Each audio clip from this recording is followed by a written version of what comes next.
सब गोटे के गोर लागै छी। हम गीता मलिक। आई हम एक बेटी लगन लऽ कऽ एलहुँ हैं। आशा करै छी अहाँ सबके नीक लागत तऽ लाइक कमेंट कऽ देबै, साथ साथ चैनल के सब्सक्राइब जरूर करब।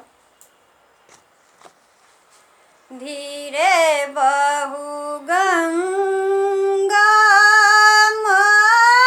मधुरा बहू जमुना सुर सर बहू निज धार हे ताहि तर बाबा चरण पखार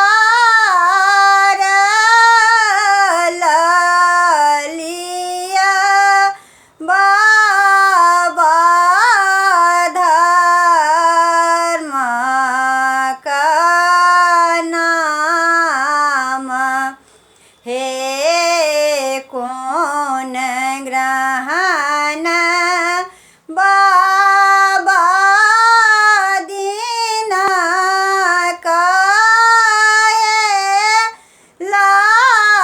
लागल कौन ग्रहण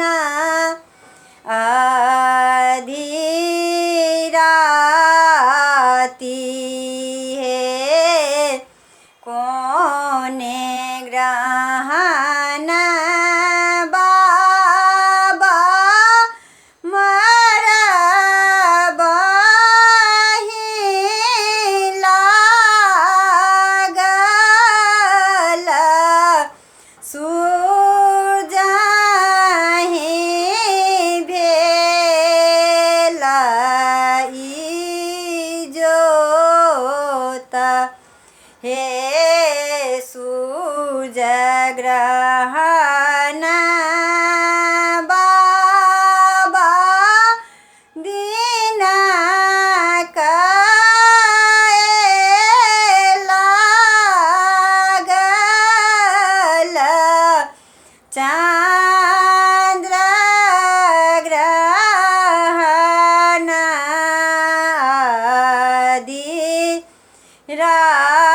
अधीराती है धिया के ग्रहण बाबा मरबही